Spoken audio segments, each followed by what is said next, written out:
Hello बच्चों, good morning. कैसे बच्चों? आज की क्लास में आप लोगों का स्वागत है। आज की क्लास में हम लोग बच्चों क्लास 12th के ऑर्गेनिक केमिस्ट्री बिल्कुल स्टार्ट करने जा रहे हैं। आज की क्लास हम लोग ऑर्गेनिक केमिस्ट्री को बिल्कुल बेसिक से स्टार्ट करेंगे। अगर आप 11th क्लास के बच्चे होंगे या 12th क्लास में अगर आप ऑर्गेनिक अच्छी तरह से सीखना चाहते हैं, अगर आपको ऑर्गेनिक बहुत हार्ड लगता होगा, तो मैं आपसे रिक्वेस्ट करूंगा बच्चों कि आप इस ऑर्गेनिक केमिस्ट्री के लेक्चर को अच्छी तरह से देखिएगा। आपका सारा डाउट दूर हो जाएगा। अगर आप घर बैठे हुए अगर ऑनलाइन के माध्यम से अगर पढ़ाई करते हैं तो हमारे अब वीडियो रेगुलर आप लोगों के पास पहुंचेगी। और आप अभी तक चैनल को सब्सक्राइब नहीं किए हैं तो प्लीज हम आपसे विनती करेंगे कि आप इस चैनल को सब्सक्राइब और लाइक जरूर कर दें, ताकि आने वाले किसी भी प्रकार का वीडियो का नोटिफिकेशन आपके पास तक सबसे पहले पहुंचे। तो आइए बच्चों, सबसे पहले हम लोग ऑर्गेनिक केमिस्ट्री को स्टार्ट करते हैं बिल्कुल बेसिक से। देख रहे हैं बच्चों, ये ऑर्गेनिक जो केमिस्ट्री है इसको हम लोग हिंदी में कहते हैं बच्चों कार्बनिक रसायन। इसको हम लोग हिंदी में क्या कहते हैं बच्चों? यस, कार्बनिक रसायन कहते हैं। यहाँ पर जो कार्बनिक जो शब्द है बच्चों, इस शब्द की उत्पत्ति जो हुआ है एक ग्रीक वर्ड से हुआ। इस ग्रीक वर्ड का नाम होता है बच्चों कार्बो। इस ग्रीक वर्ड का नाम क्या होता है बच्चों? कार्बो। यानी कार्बो एक ग्रीक वर्ड होता है जिसका अर्थ होता है बच्चों कोयला या काला। जिसका अर्थ क्या होता है बच्चों? कोयला या काला। यस, और इस कार्बो का अर्थ कोयला या काला होता है, और जिसको हम लोग कार्बन भी कहते हैं हिंदी में। और इसकी परमाणु संख्या 6 होता है बच्चों, और इसका परमाणु भार 12 होता है। चलिए बच्चों, अब हम लोग जानेंगे ऑर्गेनिक केमिस्ट्री के डेफिनेशन के ऊपर, अर्थात रसायन शास्त्र की परिभाषा के ऊपर।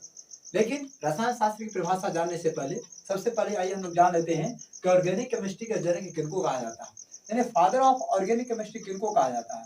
तो ध्यान रखिएगा बच्चों, जिस प्रकार से केमिस्ट्री की जनक लेबोजियर साहब को कहा जाता है, इनका पूरा नाम बताए होंगे शायद हम पिछले वीडियो में, सन आंतोइन लॉन लेबोजियर हो जाता है।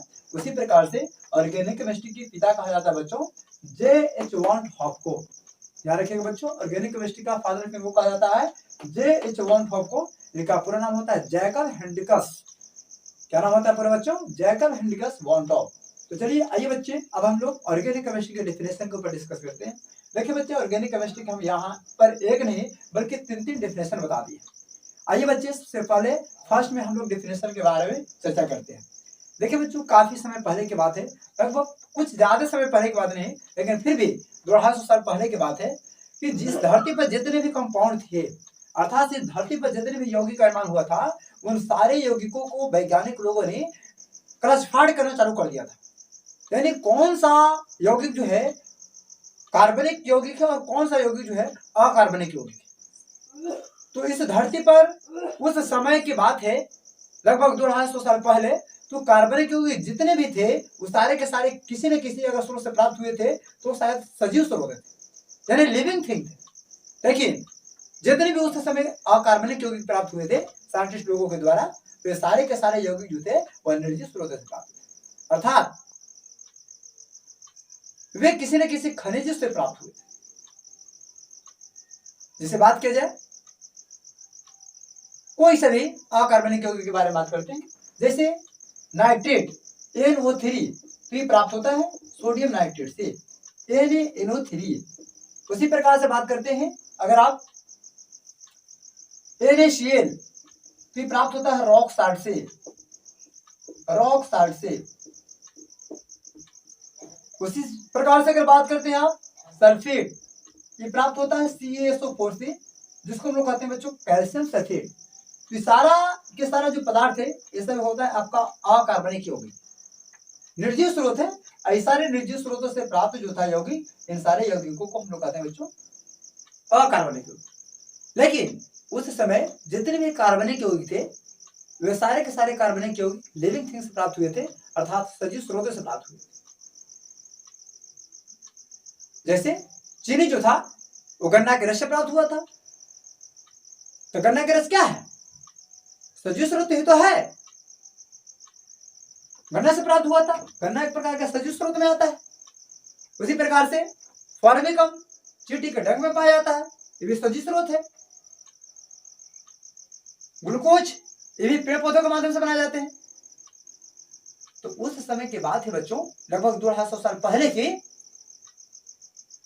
जब इस धरती पर जितने भी कंपाउंड बने थे वो सारे कंपाउंडों को जब क्लासिफाइड करना जब चालू किया गया था, वर्गीकृत करना चालू किया गया था, तो उस समय सारे के सारे कार्बनिक यौगिक सजीव स्रोतों से प्राप्त थे और अकार्बनिक यौगिक जो थे वह निर्जीव स्रोतों से प्राप्त थे।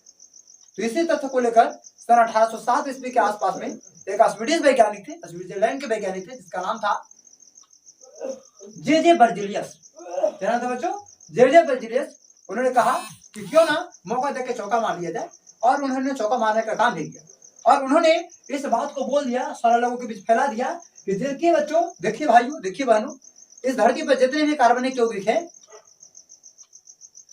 वे सारे के सारे सजीव स्रोतों से प्राप्त होते हैं, और सजीव स्रोतों से जो भी यौगिक प्राप्त हो गए वो सारे यौगिकों को हम लोग कहेंगे कार्बनिक यौगिक, और जब उनके बारे में जब स्टडी किया जाएगा, अध्ययन किया जाएगा, तब उसको हम लोग कहेंगे बच्चों कार्बनिक रसायन।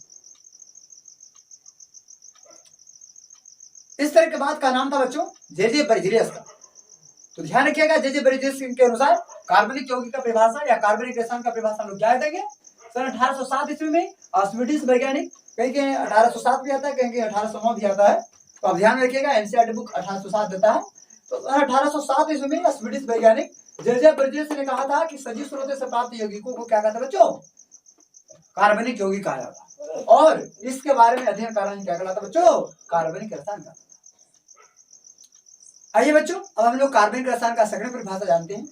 सेकंड में एक वैज्ञानिक थे जिसका नाम था लेबोजियर, जिनको केमिस्ट्री का जनक भी कहा जाता है।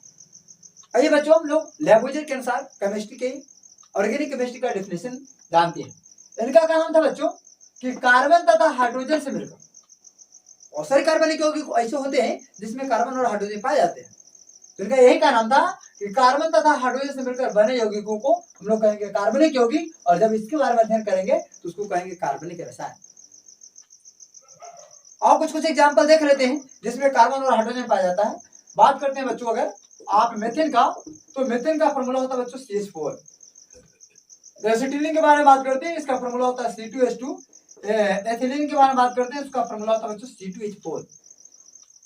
उसी प्रकार से और ये बहुत सारा यौगिक है जिसमें मुख्य रूप से कार्बन और हाइड्रोजन ही पाए जाते हैं। तो लेबोजियर साहब का नाम था कि हाइड्रोजन तथा कार्बन तथा हाइड्रोजन से मिलकर जितने बने यौगिक होते हैं उसको कहते हैं कार्बनिक यौगिक, और जब इसके बारे में अध्ययन किया जाता है तो उसको बच्चों हम लोग कहते हैं कार्बनिक रसायन। बहुत ही आसान डेफिनेशन है बच्चों, आप भली बात इसको समझ रहे होंगे। आइए बच्चों, अब हम लोग डेफिनेशन नंबर 3 को जानते हैं आधुनिक युग के अनुसार। अब हम जिस युग में जी रहे हैं इस युग के अनुसार कार्बनिक रसायन का, कार्बनिक यौगिक का डेफिनेशन क्या दिया जाता है? तो इस युग के अनुसार बच्चों दिया जाता है कार्बनिक रसायन का डेफिनेशन, कार्बनिक यौगिक का, हाइड्रोकार्बन तथा इसके व्युत्पन्नों, हाइड्रोकार्बन तथा इसके व्युत्पन्नों। हाइड्रोकार्बन जानते होंगे आप लोग, 10वीं क्लास में पढ़े होंगे। हाइड्रोकार्बन ऐसे कंपाउंड को कहा जाता है जिसमें सिर्फ और सिर्फ कार्बन और हाइड्रोजन रहता है, तीसरा और कोई तत्व नहीं रहता है, तो ऐसे तत्वों को हम लोग, ऐसे कंपाउंडों को कहते हैं लोग बच्चों हाइड्रोकार्बन। तो उनके आधुनिक युग के अनुसार हम लोग कार्बनिक रसायन की परिभाषा देते हैं बच्चों, हाइड्रोकार्बन तथा इसके व्युत्पन्नों के गुण, संरचना बनाने की विधि एवं उपयोगों की अध्ययन करना क्या कहलाता है बच्चों? कार्बनिक रसायन कहलाता है। कोई सा भी अगर आप हाइड्रोकार्बन के बारे में अध्ययन करते हैं या उसके द्वारा बने यौगिकों के बारे में अध्ययन करते हैं, जैसे बात करते हैं CH4 बताओ हाइड्रोकार्बन है कि नहीं है? है ना? और जब यह क्लोरीन के साथ अभिक्रिया करता है सनलाइट की उपस्थिति में, सूर्य के प्रकाश की उपस्थिति में, तो बच्चों यह बना लेता है क्लोरोमीथेन, और प्लस में बनाता है हाइड्रोक्लोरिक अम्ल। बनाता है कि नहीं बनाता बच्चों? बनाता है ना? तो जब आप हाइड्रोकार्बन के बारे में या उससे बने यौगिकों के बारे में अर्थात व्युत्पन्नों के बारे में आप अध्ययन करोगे, तो इसके बारे में अध्ययन करना क्या कहलाता है बच्चों? कार्बनिक रसायन का। और ऐसे ऐसे कंपाउंड को कहते हैं बच्चों ऑर्गेनिक कंपाउंड अर्थात कार्बनिक यौगिक। तो इस प्रकार से हम उम्मीद करते हैं बच्चों कि आपको सारे के सारे डेफिनेशन आपको अच्छी तरह से समझ में आए होंगे, अर्थात लेबोजियर के अनुसार भी समझ में आया होगा, आपको बर्जीलियस के अनुसार भी समझ में आया होगा, और आपको मॉडर्न युग के अनुसार भी समझ में आया होगा। आइए फिर से इसको रिवाइज कर लेते हैं। बर्जीलियस साहब का नाम था कि सजीव स्रोत से प्राप्त यौगिकों को कार्बनिक यौगिक कहा जाता है, और इसके बारे में अध्ययन करना क्या कहलाता है बच्चों? कार्बनिक रसायन कहलाता है। लेबुजे साहब का नाम था कि कार्बन तथा हाइड्रोजन से मिलकर बने यौगिकों को कार्बनिक यौगिक कहते हैं और इसके बारे में अध्ययन करना क्या कहलाता है बच्चों? कार्बनिक रसायन कहलाता है। और मॉडर्न युग के अनुसार कहा गया है कि हाइड्रोकार्बन तथा उसके व्युत्पन्नों से तथा उसके व्युत्पन्नों के गुण, संरचना बनाने की विधि आदि के बारे में अध्ययन करना एवं उपयोगों के बारे में अध्ययन करना, इसका कहाँ उपयोग होता है, इसका कहाँ उपयोग होता है। जब यह किसी दूसरे पदार्थ के साथ में रिएक्शन करता है तो कैसा पदार्थ का निर्माण करता है। तो इन सारे तमाम चीजों के बारे में अगर आप अध्ययन करते हैं बच्चों तो उसको हम लोग कहते हैं कार्बनिक रसायन। उम्मीद करते हैं बच्चों कि आज की क्लास में जो भी टॉपिक बताई गई है ये सारे टॉपिक आप लोग को अच्छे से समझ में आई होगी। और नेक्स्ट क्लास में हम आप लोग को बताएंगे बच्चों जैव शक्ति सिद्धांत क्या है, अर्थात विशाल फोर्स थ्योरी क्या है। अगर आप लोग में से अधिकांश बच्चे अगर 11th क्लास पढ़ रखे होंगे तो हम आपसे अनुरोध करेंगे, विनती करेंगे कि आप 11th क्लास के जाकर के ऑर्गेनिक केमिस्ट्री का कॉपी जरूर देखें। और नई कॉपी है तो कोई बात नहीं, बुक है तो बुक देखें।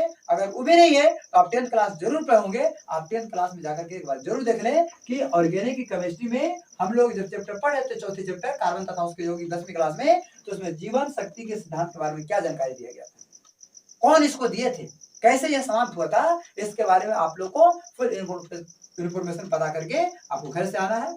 आज का मैं क्लास यहीं पर समाप्त करता हूं। अगर आपको मेरी वीडियो अच्छी लगी है और इसी तरह के वीडियो आप अपने पास तक हमेशा अगर पहुंचवाना चाहते हैं तो प्लीज हम आपसे विनती करेंगे कि इस चैनल को लाइक, सब्सक्राइब और शेयर करना ना भूलें। जय हिंद, जय भारत।